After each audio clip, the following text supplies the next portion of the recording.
Vamos lá, pessoal, bom dia, não é boa tarde, hoje é dia 10, né? Hoje é 10, não, que 10, cara. Não, que 10. 19 de Hoje é junho, dia 19, 10 horas da manhã. Quarta-feira, Tô 10 perdido, horas a primeira da vez que a manhã. gente está fazendo esse programa pela manhã, ao vivo. Ao vivo. Amanhã não vai ter o Papo na Rede, o Daniel tá viajando e a gente está hoje aqui de manhã tentando conversar um pouquinho sobre isso que está acontecendo. Eu tenho a impressão que o negócio é muito maior do que a gente é capaz de entender, Brega, mas assim, a gente vai tentar papear um pouco, discernir algumas coisas. Se você estiver ao vivo, você entra pelo chat aí, manda a sua mensagem que a gente vai interagindo no que está acontecendo no Brasil nesses dias. Acho que é um momento histórico do início da década, eu costumo dizer assim. Difícil dizer que é um momento histórico da história do Brasil, é um momento histórico dessa década, né? Porque a gente já teve situações muito parecidas em algum momento, mas eu acho que é um movimento interessante para a gente conversar e tentar entender. Eu tenho recebido alguns e-mails e algumas mensagens, tipo assim, o que eu acho, qual que é a participação da igreja nisso, dos cristãos nesse negócio todo. E aí é interessante que eu tenho visto uma divergência, Brega, assim, tem gente que acha que deveria se portar de um jeito, de outro, enfim. Manda aí a sua mensagem, Carlos Bregantin. A cadeira aqui está vazia do nosso lado, mas é um vazio... Não, o povo está aqui. Tá vendo? O povo falei com o Brega aqui. antes de você falei com o Dani antes de você chegar. Bom dia, Você gente. foi lá na Bom dia. segunda... Na verdade, assim, nós fomos, né, Fernando? Fomos lá. Nós fomos participar do que está sendo conhecido como o quinto ato, né? Foi o quinto momento das manifestações que começaram aí há alguns dias. E na segunda-feira foi o maior contingente de todas as manifestações que aconteceram, né, nesses últimos dias. O volume de gente, na minha opinião, é muito maior daquilo que a mídia divulgou, que a polícia divulgou. Falou-se em 65 mil pessoas, mas mesmo olhando o panorama por helicóptero, né, que foram mostrados, para mim é muito provável que nós tínhamos muito mais gente nas ruas. Também tive essa impressão. Eu E não sou bom contador de população, mas... Mas a impressão que dava, 65 mil é um estádio. A impressão que dava é que você tinha alguns estádios. Um estádio ali. Muito cheio, né? E para nós que participamos de São Silvestre, por exemplo, né, que você vê um contingente muito grande nas ruas, a impressão que eu tinha é que nós tínhamos algumas São Silvestres acontecendo no centro de São Paulo, pelas principais ruas, avenidas, inclusive a Marginal, que é uma das áreas mais complexas nossas aqui. Isso para quem está nos vendo e ouvindo fora de São Paulo. Mas, Fernando, eu só queria voltar um pouco antes da gente entrar no miolo, até por conta do que você acabou de dizer, da questão da igreja. Queria dar um testemunho pessoal, né, que eu já até escrevi no Facebook, mas eu estava com 13 anos em 68. Eu tinha 13 anos de idade. Eu tinha 4, viu, pessoal? Só pra... E eu, na verdade, lamento muito pouco e me arrependo de algumas coisas do meu passado, mas um dos meus lamentos, né, quando eu lembro disto, é de que eu fazia parte de uma comunidade religiosa fechada, alienada, liderada por uma pessoa formada também, entre outras coisas, na Escola Superior de Guerra. E qualquer notícia ou fala ou consideração que fosse feito a respeito daquilo que estava acontecendo no ambiente político do Brasil naquela época e que envolvia a classe estudantil, né? E eu me lembro do rumor, eu me lembro do clima, né, na escola, mas nós éramos orientados ali como ovelhas de um curral fechado a sequer pensar a respeito do que estava acontecendo. Né? E quando eu me dei conta, 5, 6 anos depois, aos 18, 19 anos de idade, já em 74, 75, quando eu acordei, vamos dizer assim, né? Quando eu me desalienei, né? E quando eu fui me informar, tinham roubado os meus direitos. tinham caçado gente, tinham exilado pessoas, tinham matado gente, entendeu? Meninos e meninas. Pais ficaram sem filhos, filhos ficaram sem pais. Pais foram tirados da mesa do jantar como a poesia, como a canção. A família jantando e a polícia entrou e tirou o pai da mesa e nunca mais essa família viu o pai. Então, assim, quando eu estava caminhando na segunda-feira, tudo isso passou na minha mente como um flashback do que eu lamento. E eu fui para as ruas e os meus filhos e a sua filha estava lá também. Isso nos deu muito orgulho. A Esther depois foi no dia seguinte, viu? Foi, e meus filhos também ontem. Foram lá novamente. E isso me dá muito orgulho, porque eles não terão que daqui a 30, 40 anos como eu, lamentar como eu lamento o fato de estar numa comunidade que não me deixava pensar.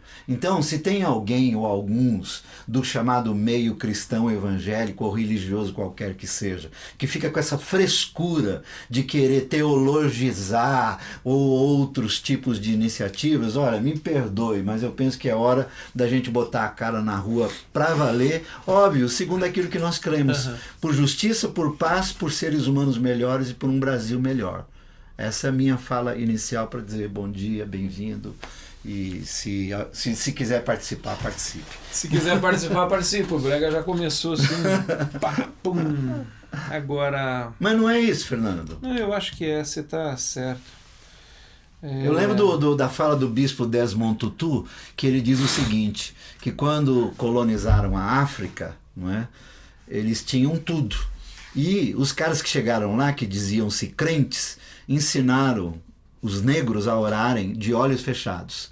E o bispo Desmond Tutu, anos depois, diz, quando nós abrimos os olhos, né, nós tínhamos a fé, mas eles tinham a nossa terra, tinham a nossa nação, tinham as nossas jazíguas, eles tinham aquilo que era nosso. E nós ficamos com a fé. Aprender a orar com os olhos abertos, né? Aliás, eu acho que essa é uma recomendação foi o que nós muito fizemos interessante. na segunda-feira. De fazer essa leitura momentos. do que está acontecendo na sociedade, né? O Karl Barth, se não me engano, que dizia que o cristão deve ser aquele camarada que tem a escritura na mão e o jornal na outra, no sentido de compreender o seu tempo para poder aplicar a realidade do texto. E é interessante, hoje eu fiz o exercício, Carlos, de dar uma lida no texto de Amós, porque assim, a gente costuma achar que essa questão do engajamento com temas sociais é uma questão que não tem nada a ver com a escritura. Cara, pelo contrário, existe uma série de temas que estão sendo tratados ali, essa questão da justiça, da opressão. E aí, pensando nessa questão da opressão, eu queria retomar um tema que eu acho que foi o estupim desse movimento, que é a questão dos 20 centavos, que subiu, que o pessoal está pedindo. E que eu acho que, de certa maneira, ele tomou uma proporção assim, não é só pelos 20 centavos. Não. Né? Mas a gente precisa lembrar, até por conta de um texto que eu estava lendo, que foi uma sugestão do Alexandre Brasil, que ele sugeriu no Facebook, pode não ser só pelos 20 centavos, mas é também pelos 20 centavos. E aí eu acho que a pontuação que a gente precisa fazer é que há gente que está reclamando sim porque subiu 20 centavos. E com justiça. Sim. E aí dizer assim, poxa, mas 20 centavos é muito pouco. Aí eu entendo o seguinte, é muito pouco para quem tem o seu carro, os seus 2 carros na garagem, é para quem não precisa de condução, é para quem... Aí é aquilo que eu chamo assim, da classe média para cima, que tem esse olhar e que faz uma requisição, ou que faz um protesto, se junta a essa massa, que eu acho que é legítimo, e eu acho que é interessante a gente, quando o governante vem, acho que foi a Dilma que disse ontem assim, eu estou ainda tentando entender o que está acontecendo. Eu acho interessante ela dizer isso, porque de fato é necessário fazer uma leitura mais profunda do que está sendo colocado com esse povo na rua, porque há uma reclamação que é difusa, mas eu acho que a gente não pode perder de vista que tem questões assim que dizem respeito, sobretudo, Carlos, a quem vive uma vida miserável, oprimida, difícil, para quem toma um ônibus todo dia. Que é a grande maioria da população da cidade de São Paulo e das periferias do Brasil todo. Isso. E em então situação eu acho assim, ainda muito mais grave, na esse verdade. grito ele tem que ser visto em primeiro lugar, e a gente tem que priorizar isso, esse grito assim de quem está oprimido. Entendeu? Não é só vir reclamar. Eu acho que essa foi uma temática do texto que eu li hoje cedo. Vou reclamar porque a corrupção está tirando algumas das coisas que eu poderia ter direito e não tenho, então que eu tenho que trabalhar para pagar. Eu acho que isso é duro, mas tem gente que nem trabalhando paga e que não tem. E daí eu queria fazer uma observação também assim. Eu acho que o vandalismo e a violência é lamentável acontecer numa situação do protesto e da passeata, mas eu entendo, e não sei se você concorda comigo, se alguns vão concordar, eu acho que ela é compreensível. Compreensível da seguinte maneira. A gente vive uma situação de violência no país que está latente. A população sofre por conta da injustiça e que se desdobra na questão da corrupção, uma situação de violência. Que quem mora aqui em Perdizes, eu moro aqui em Perdizes, eu não sinto e não vejo ela. Mas grande parte da população nasce sob a violência. As crianças que nascem num barraco, crianças que nascem na beira de um rio aqui na periferia de São Paulo, que cheira mal, que tem esgoto. Isso é uma violência. Esse menino, ele vê violência todo dia. Ele cresce sendo violentado nos seus direitos, na sua vida. Ele vai para uma escola que é um contexto de violência. E se é que vai para a escola. Ele então, é assim, violentado, Fernando, desde o útero da mãe, que na verdade precisa pegar 3, 4 conduções para chegar num posto de saúde para fazer um mínimo de pré-natal que deveria e deve ser um direito de todo mundo. Quer dizer, ele começa a ser agredido no útero da mãe. Então, quando a gente fala assim, é até interessante, quando a gente estava segunda-feira fazendo a caminhada, as pessoas gritavam, eu entendo, sem violência, sem violência. Porque eu acho que violência gera violência, mas assim, nessa dinâmica da violência gera violência, parte da violência que a gente vê na manifestação, ela já é fruto. Ela não vai gerar outra, ela já é fruto de uma violência. Então assim, a sociedade brasileira, ela é violenta, ela é uma violência latente, mas ela é violenta. Ela violenta os seus cidadãos. Sobretudo os da periferia, sobretudo aqueles que não têm recursos, sobretudo os negros, sobretudo gente que não tem quem fale por eles. Então eu acho muito interessante a população, de forma geral, que se junta a esse movimento. Não, eu vou para a rua também, porque eu vou lutar contra a corrupção, eu vou gritar contra a injustiça, joia. Mas não se esqueça de gritar por essa camada da população. Que não tem quem fale por eles. Né? E aí, então, eu acho assim, não ter esse discurso assim, nossa, você viu, estão quebrando tudo. Eu não quero que quebre. Eu particularmente não gosto, mas eu penso assim, cara, eu não sei como eu reagiria se eu vivesse essa história de vida. É ter essa compreensão. Agora, voltando já que você tocou, né, na classe política, e você falou o nome da nossa presidente, a quem eu particularmente respeito, inclusive por ser mulher, que é nesse país ainda discriminada e morre todo dia nas mãos de homens canalhas, né? E sempre que eu penso na presidente Dilma e oro por ela, lembro que ela é uma mulher. E a mulher, bem como pretos e pobres e gays nesse país, são tratados por muitos como cidadãos de segunda e terceira categoria. Mas falando dela no que diz respeito à classe política, para mim, Fernando, tem duas coisas, né? Primeiro, que me causa uma certa perplexidade. Ela e os outros tantos, inclusive o Gilberto Carvalho ontem, embora é um homem que eu admiro, e o Alexandre Brasil está secretariando o Gilberto Carvalho lá em Brasília, a classe política, eu fico perplexo de eles estarem perplexos, como alguns têm dito, com o que está acontecendo. E meio com essa cara de paisagem do tipo, nossa, mas por quê, né? Por que isso? Quando na verdade não há como negar que todo político brasileiro, todos, sem exceção, são responsáveis por aquilo que está acontecendo no nosso país hoje. Tanto os que estão no Congresso ou nas assembleias legislativas, nas câmaras de vereadores e nos outros instrumentos todos onde há cargos políticos, judiciário, enfim, sejam dos que acabaram de chegar, quanto daqueles que estão há muito tempo, todos são responsáveis. Eu fico indignado com a perplexidade deles quando eles, mais do que nós, leem jornais e sabem muito bem o que está acontecendo nas periferias do nosso Brasil. E convenhamos que alguns são agentes de toda essa problemática. Muitos. Né? Então, assim, me causa perplexidade eles se dizerem perplexos.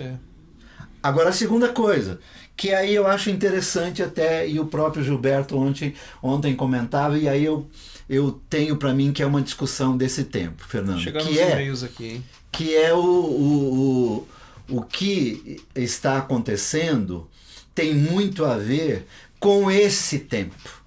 E quem é aquele, ou quem são os que nesse tempo conseguirão fazer a interpretação correta do tempo e dos movimentos que acontecem a partir de redes sociais, a partir dessa multiplicidade de ações, informações e movimentos que tem tudo a ver com esse tempo. Então isso sim também eu acho do tipo, quem é que liderou a caminhada de segunda-feira? Você viu? Houve um discurso, houve uma fala, tinha uma pauta. Então isso é uma coisa interessante. Isso é algo muito interessante para a gente observar e analisar. Que nesse texto que o Alexandre sugeriu, há um tom ali assim de que isso tem que aterrizar, tem que ter, de certa maneira assim, isso, e eu concordo que tem que aterrizar, mas assim, isso tem que ser traduzido em forma ideológica, política. Né? De certa maneira, eu confesso a você que eu fiquei ansiando assim, bom, aquela turma vai caminhando, vai para onde? Vai para Paulista, vai ter um palanque. Não, nós chegamos na Ponte Estaiada, né? Isso. Nós chegamos na Ponte Estaiada, falei assim, aqui era boa hora para alguém pegar o microfone e dizer meia dúzia de palavras, né? Mas até aí, porque eu sou da palavra. O Volney, ele colocou um texto hoje no Face também. E por que a gente cita tanto o Aliás, Face? o Volney escreve muitíssimo bem a respeito disso. Parabéns, Volney. O Volney. Volney, ele colocou um texto que eu acho que é interessante, que faz refletir sobre assim, há um novo paradigma na maneira de se mobilizar e de conduzir uma massa. E daí, alguns discursos que estão fazendo, de certa forma, uma crítica, dizendo assim, isso aí está virando uma massa informe, está difuso. É que eu acho que falta interpretar um pouco isso que você está dizendo, Brega. Isso é uma leitura que eu faço. A gente está mudando a maneira de lidar com essa questão de massa, de movimento social, de convocações, entendeu? Então, tá meio perdido. Pode ser que não é que tá perdido, tá perdido para uma maneira de ver, que é uma maneira de ver da década de 80. O Direta Já, que tinha lá toda uma liderança em cima de um palanque, discursando. Mas nós estamos falando de uma geração que se intercomunica com o universo a partir do Note, a partir do iPad, a partir do iPhone, a partir do seu aparelho telefônico no ponto de ônibus, no metrô. Eu entro entendeu? com o papo, e aí, assim. Aí é isso, quer dizer, eu quero ver quem é, ou quem são os que vão faixa interpretar aqui para poder isso. falar, o Brega, para fazer um protesto. Não, o Marcel Fukayama teve aqui semanas atrás. Preside o comitê. Rapaz. Você me deu uma chance, eu continuo falando. CDI, Comitê para a Democratização da Informática. Que eu acho que é uma coisa interessante, porque assim, isso foi um movimento que surgiu, uma ONG que surgiu na década de 90, em termos de dar acesso à informática sobretudo, as populações mais carentes. E eu acho que agora... Por conta do chamado analfabetismo tecnológico. Isso, as pessoas saberem usar. Eu acho que é um movimento agora, e isso tem muito a ver, porque essa mobilização, ela aconteceu através de redes sociais. Enquanto as emissoras maiores de TV minimizavam o movimento, as redes sociais maximizavam o movimento. E ganharam voz. Tanto que no primeiro momento, as emissoras... E eu lembro o governador de São Paulo, inclusive, fez uma fala. É um movimento de pouquíssima expressão. Né? Os caras não souberam ler o significado das redes sociais, no papel de chamar, e o povo foi para a rua. Então eu acho que essa questão que o Vonnet coloca, assim, será que nós precisamos agora de uma pessoa, de um cara que vai lá e represente? Ou há uma forma de mobilização social, comunitária, em que está mudando a maneira de articular as ideias, de se propor aquilo que se demanda de quem está governando o país, a cidade, o Estado, enfim. Então eu acho uma questão muito interessante analisar e perceber. Queria mandar um abraço, senão o pessoal está mandando uns e-mails aqui. Quarta-feira de manhã. Vê quem está com a gente. Professor Alexandre Barroca, lá de Serra. Grande abraço, bem-vindo você, Alexandre. Bem-vindo, professor. Está melhor de saúde, querido? Rodrigo Lins de BH mandando um abraço aqui pra gente. Bom dia, Rodrigo. Rudemar, lá de Osasco, nosso amigo. Bom dia. Bom dia, amigos. Creio que manifestações como essas têm como premissas atrapalhar o maior número possível de pessoas e fazer com que o governo haja. Na minha opinião, são ações extremas que demonstram que não fizemos o que tinha de ser feito para que a situação não chegasse onde chegou. É isso aí. Eu acho assim, talvez a velha ideia da ilustração da panela de pressão, né, Braga? Quer dizer, foi tendo um acúmulo, e aí volto a dizer, começou com um movimento que faz um protesto por uma coisa pontual. A tarifa do ônibus.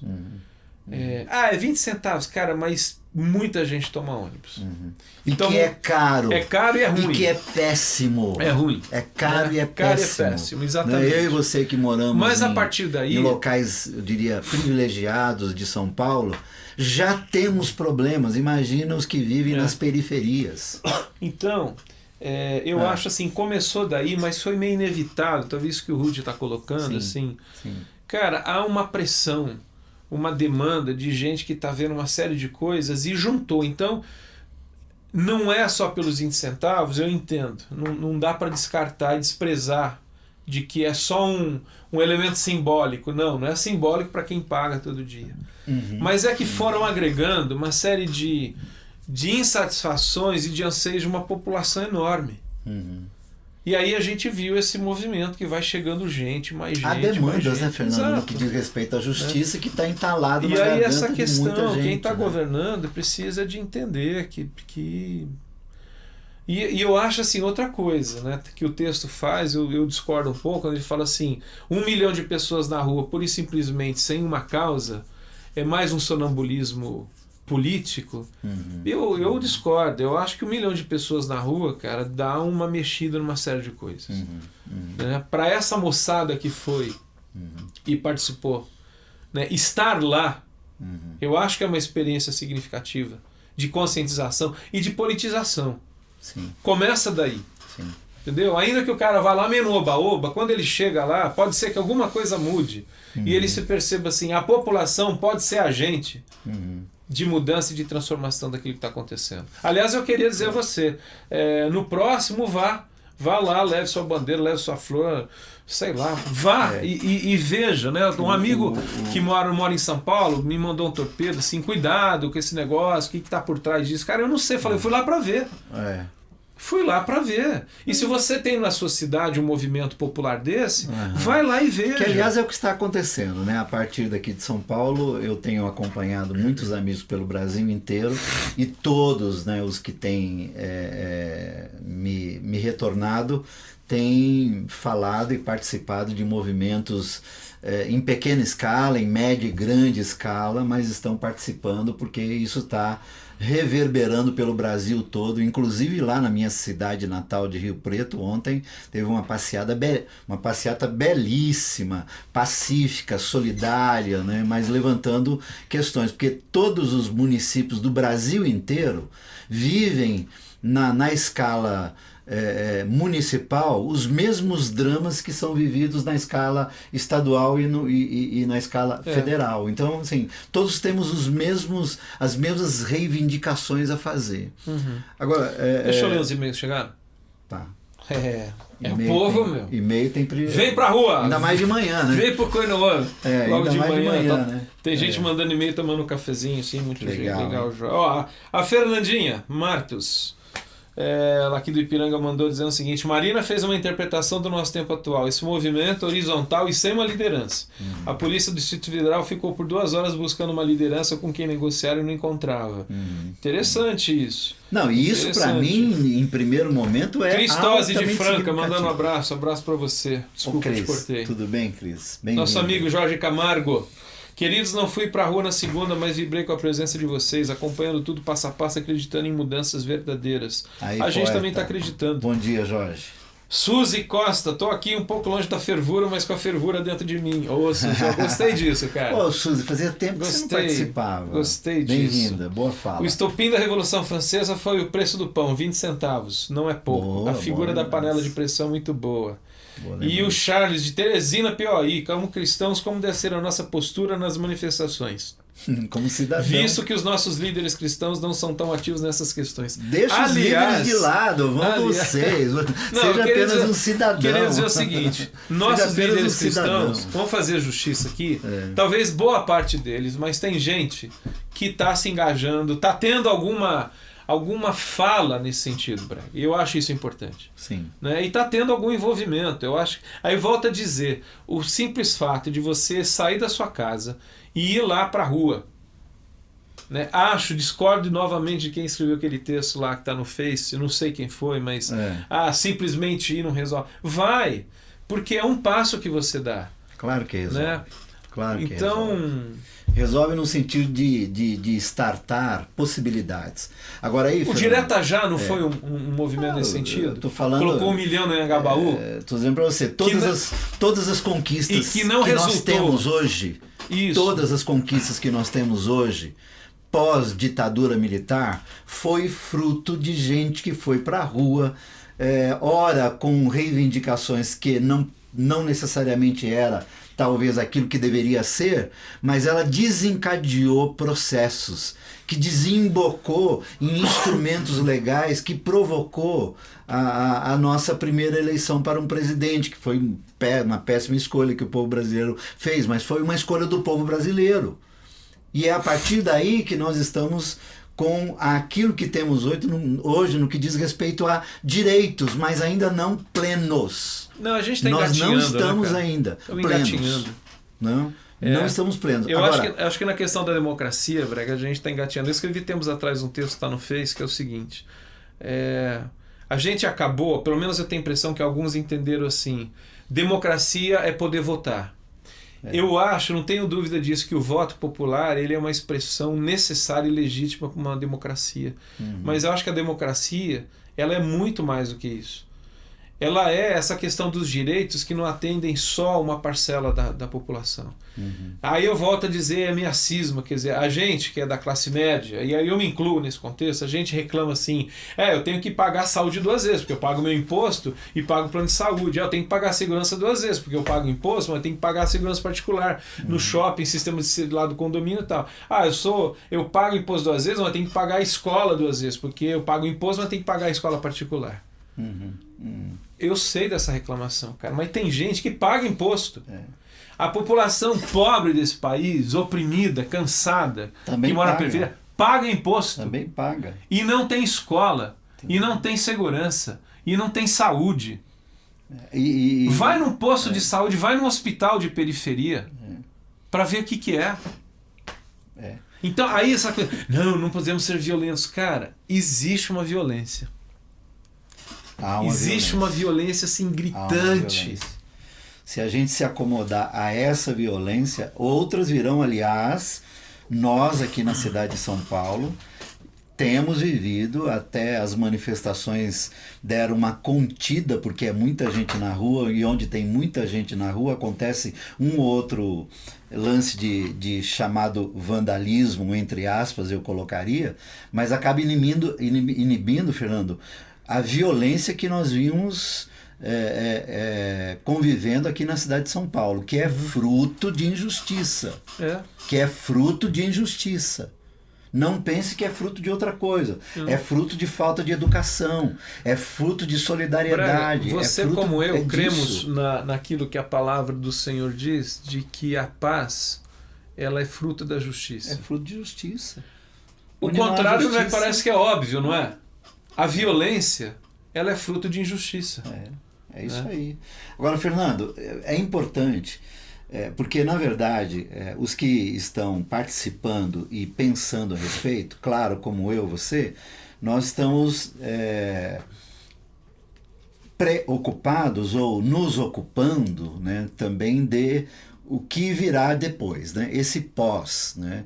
Então, eu fui dos que gritei lá na segunda-feira do tipo sem partido.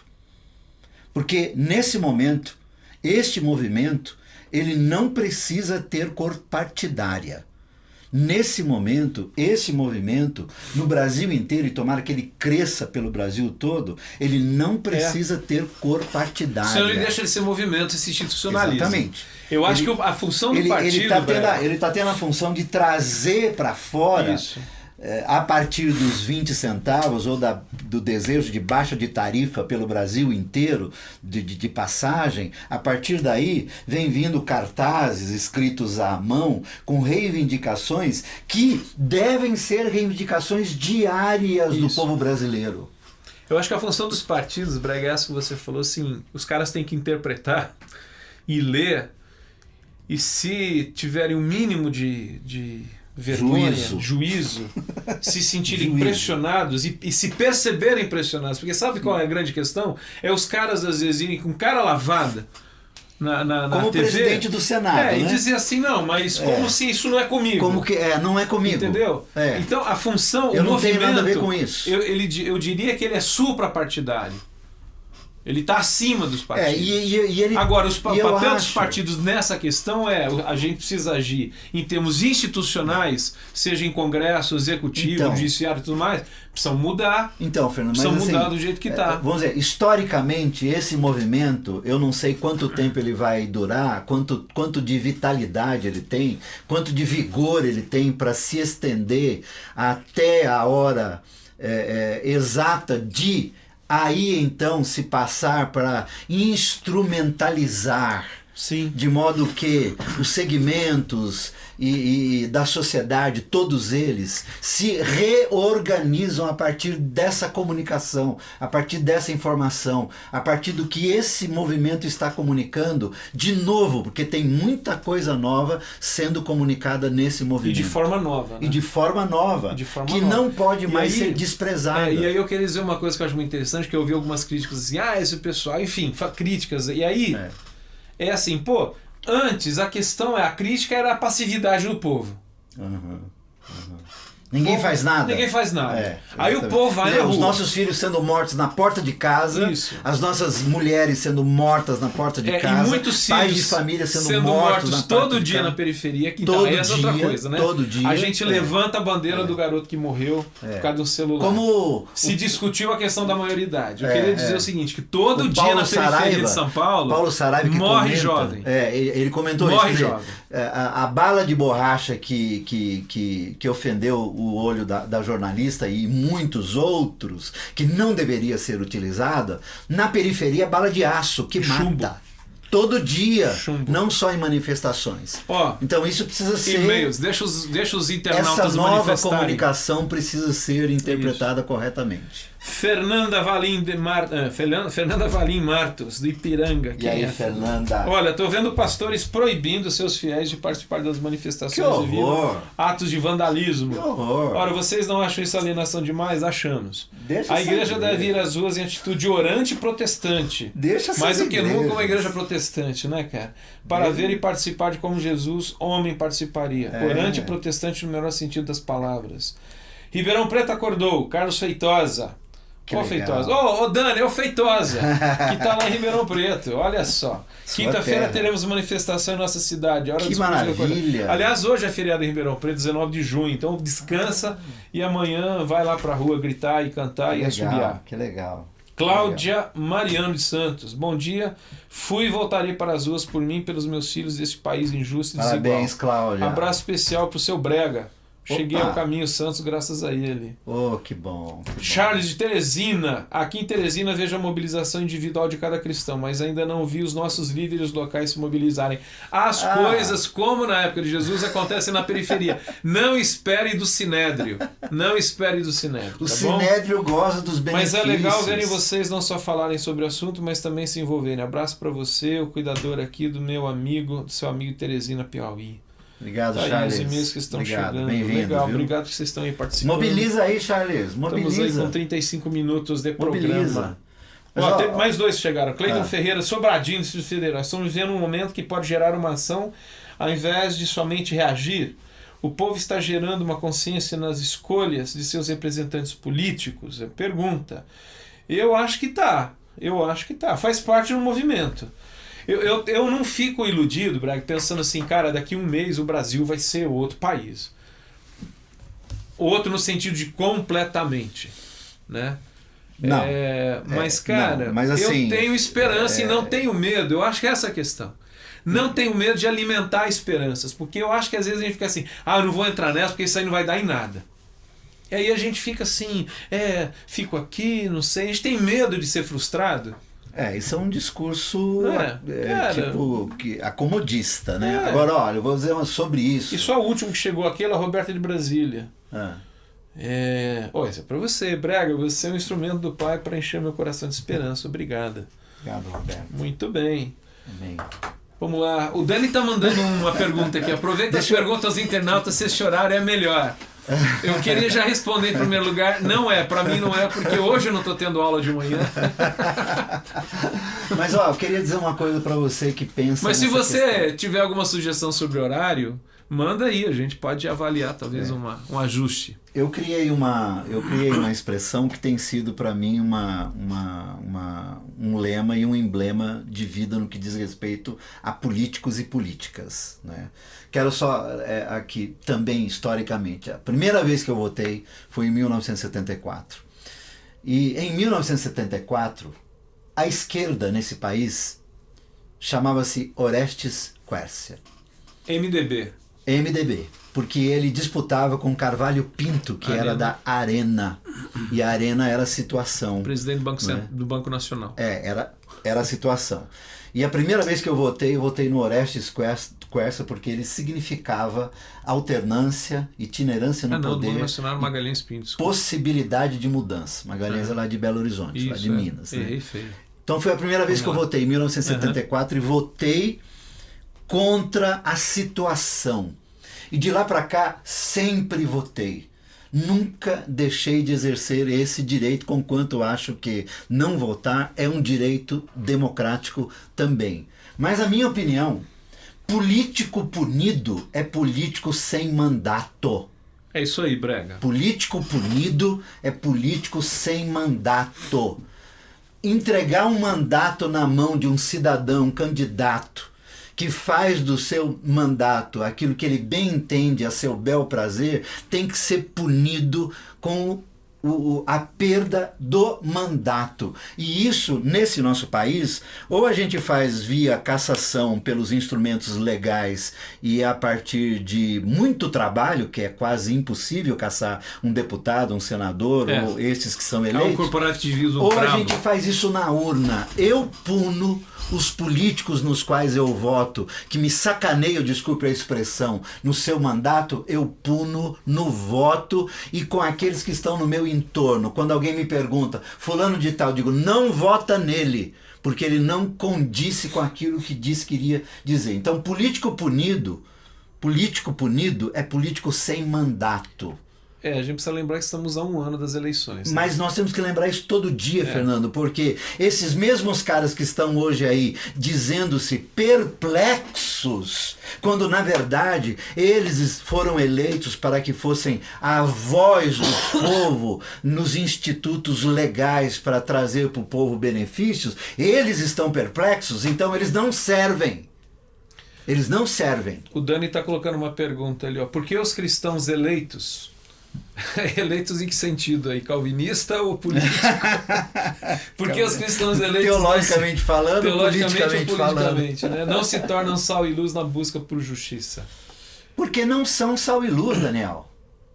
Porque se são, e porque eu acho que é o seguinte, se eles não também são, não são. E elegem temas, eles Brega, estão preocupados com... que tem a ver com o curral eleitoral deles. Eles são despachantes de comunidades religiosas. Não são são, despachantes na maioria. de eu instituições. Acho que, queria dizer que há alguns que eu creio que estão fazendo esse esforço, mas a gente conta nos dedos de uma mão, Sim. de políticos que são eleitos com essa questão assim, como cristãos, e apresentam essa identidade deles como pessoas, mas o fato é que a grande maioria tem um discurso que tem a ver com o seu conservadorismo.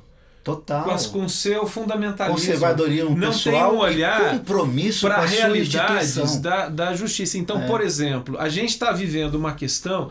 O filho do Antônio Carlos Costa, que preside a ONG Viva Rio de Paz, lá no Rio de Janeiro, foi preso ontem.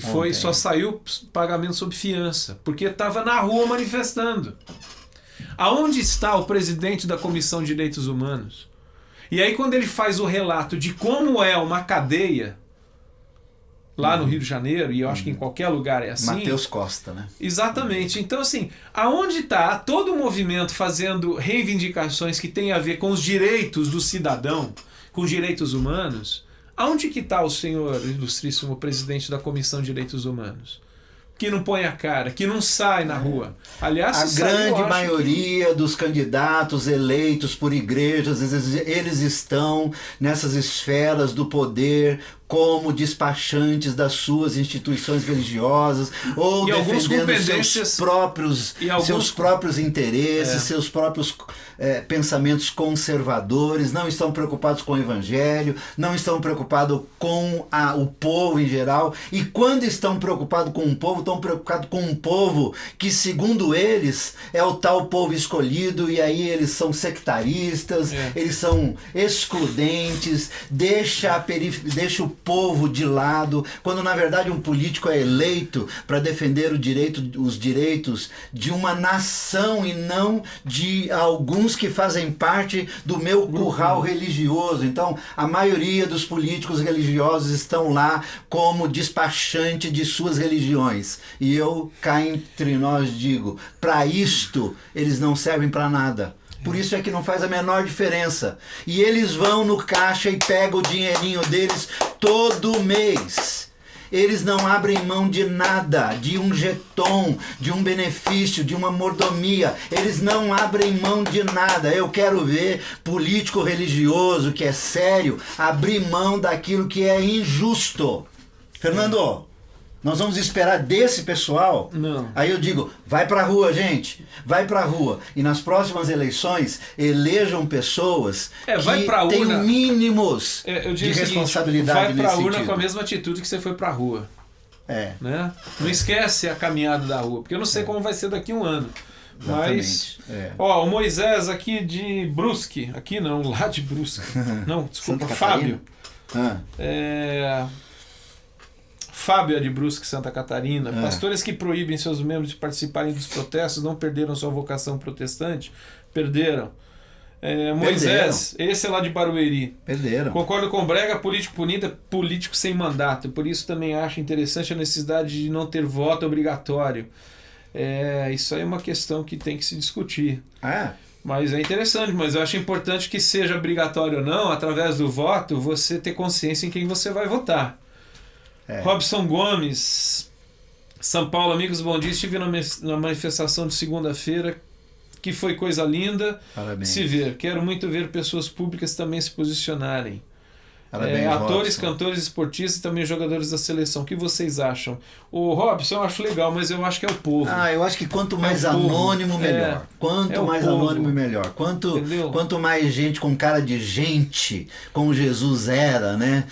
Com cara de gente, melhor. Né? Agora, a não ser, óbvio, aqueles que estão lá, de fato, em solidariedade mesmo, e não para fazerem um merchan da sua própria imagem. O Hannes Caragulian, de Guarulhos.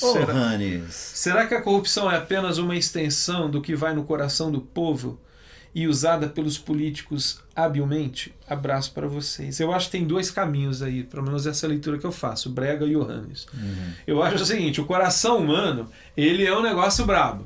né? É complicado, Ele daí eu é acho corrupto. que ele é corrupto. Ele é corrupto. Agora, evidentemente que uma somatória de corações constitui uma sociedade corrupta que alimentam ainda mais o coração de uma criança que nasceu e que vê no seu entorno um contexto de corrupção. Eu não estou justificando, não estou dizendo que é só uma questão social, ela também invade a minha questão pessoal, mas elas se relacionam, né? Então, assim, a gente vive numa sociedade que é marcada por corrupção, que é marcada por violência, que é produzida pelos nossos corações, mas que também retroalimenta o meu coração. Sim. Daí que eu acho que tem uma mensagem de Amós ao povo, que é essa questão: se arrependam, né? Se arrependam pessoalmente, mas se arrependam coletivamente. Né? Voltem a fazer aquilo que é bom, voltem para fazer aquilo que é justo, né? Voltem para o Senhor, e esse voltar para o Senhor tem no texto de Amós, eu fui postando na linguagem A Mensagem, que o Gene Peterson traduziu, que ele coloca assim: eu tô farto das reuniões religiosas, das convenções, dos congressos, dos seus cânticos e das suas músicas. Eu quero justiça, eu quero integridade. Voltem para mim. E voltar para mim não tendo uma reverberação da minha própria vida, na minha sociedade onde eu vivo, me desculpa, mas me parece que isso é uma espiritualidade que não atende. E essa é uma das tarefas da comunidade da fé, Hannes, na minha opinião. É por isso que nós nos juntamos, para adestrar o nosso coração, para adestrar a nossa alma, para adestrar o nosso espírito, para que juntos nos reparemos uns aos outros, né? Nos toquemos uns aos outros, de modo que sejamos alertados, né, da nossa própria corrupção e do perigo da minha corrupção juntada à corrupção de outros, fazer de um Estado ou de uma sociedade uma sociedade que oprime, uma sociedade que violenta, que agrava, que é o que acontecia nas nações chamadas pagãs. Era uma sociedade que, a partir de corações individualmente corruptos, mas juntados, viravam sociedades opressas, como Sodoma e Gomorra, que oprimia os seus vizinhos. Então é a partir do nosso adestramento, na nossa convivência em comunidade, que deveria ser muito mais para isso do que para qualquer outra coisa. E é bom lembrar que a gente se repara. Ezequiel chama Jerusalém de Sodoma, né? Por quê? É só para dizer assim, porque exatamente. Fazia a mesma coisa. Exatamente, tinha essa mesma postura, essa mesma de atitude. Oprimir a sua vizinhança, não é? A Keila Roberta de Brasília, como levar a mensagem do Evangelho para a política? Ela colocou aqui entre parênteses, o Evangelho apura, eu não fiz menção, só estou explicando. Porque quando a gente fala do Evangelho, estamos falando do Evangelho. Evangelho, né? É Evangelho. Como fazer com que as relações sejam que não necessariamente é o Evangelho de evangélico. Eu acho que é anunciar o Evangelho, Jesus, Keila. Eu acho que é pregar o Evangelho. Agora, pregar ser o Evangelho, ser o Evangelho, mas anunciar o Evangelho, ser sal e luz. Eu acho que é essa questão que tem a ver com a justiça. É ler Isaías 58, por exemplo. E entender as implicações desse Evangelho na minha vida e na sociedade. É trazer uma mensagem que tem a ver, não é conduzir esse cara do inferno para o céu, é tornar esse camarada um cidadão que viva sinais do reino, de justiça, de paz, de integridade, de cuidado. No mínimo, é Roberta? Keila. Keila, no mínimo, ser uma espécie de, eu costumo dizer assim, de alguém que interrompa processos de injustiça, processos de violências, processos de opressão, no mínimo num esquema político contaminado e corrompido como nós vivemos aqui no Brasil. Os que se dizem seguidores de Jesus de Nazaré deveriam se interpor nesses processos e interromper processos de injustiça. No mínimo, ser aquele ou aquela o único que vai dizer assim: por mim não passa. Olha, a custas do quê? Inclusive de perder o mandato. Aqui de São Paulo, concordo com o Brega no que diz respeito aos políticos evangélicos que aí estão. Pontualmente, qual seria a atitude dessa parte pensante da igreja? A nossa parte, nós os poucos que estamos pensando e elaborando essas questões, modéstia, Fernando. Brincadeira. Além de barrá-los nas urnas, eu acho que uma questão é essa, barrar esses caras nas urnas. A outra questão, Fernando, que eu penso é o seguinte: Cadê os pastores desses caras?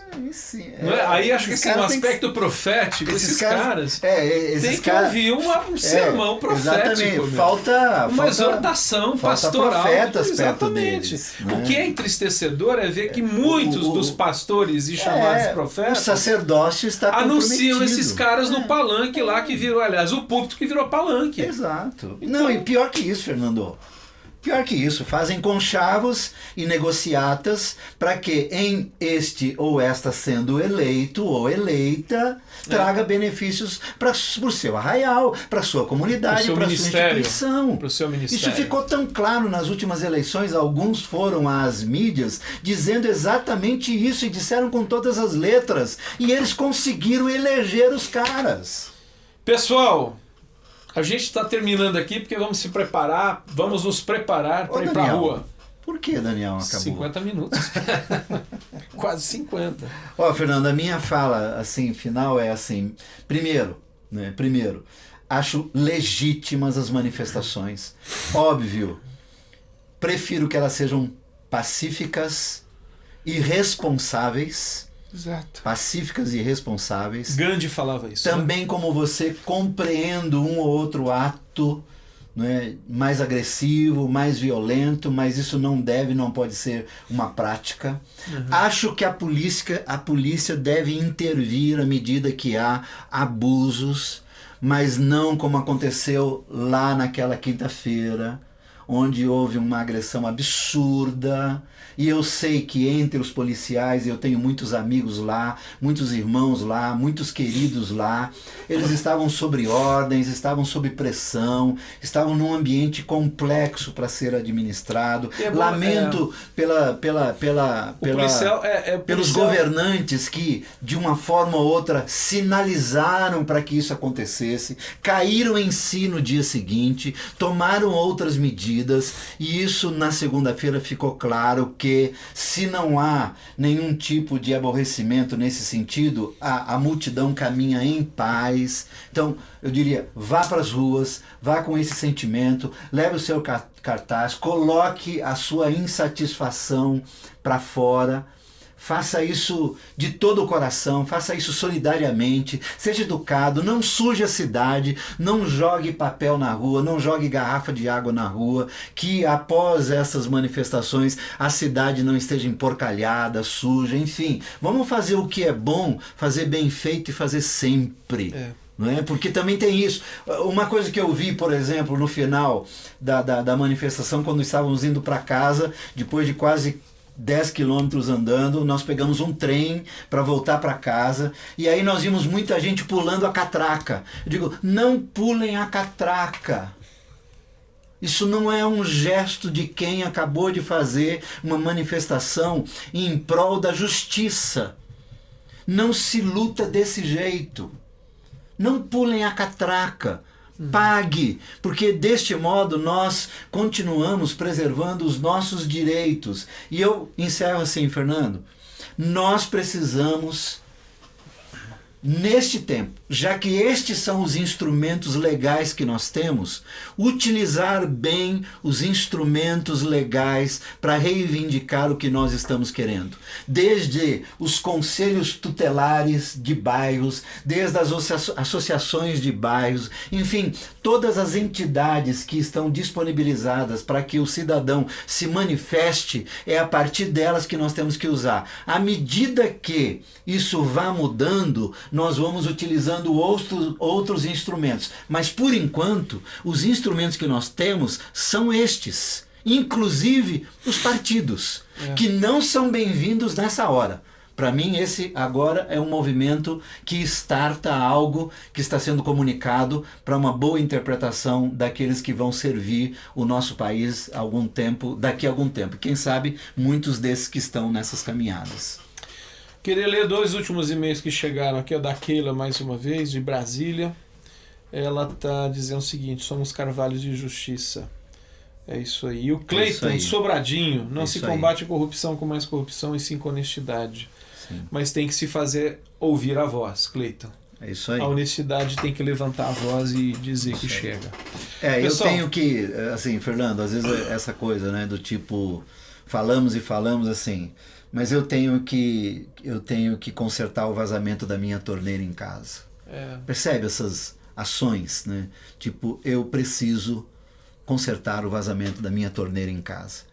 Não adianta eu querer que economize água para o Brasil todo se a goteira da minha torneira eu não conserto, né?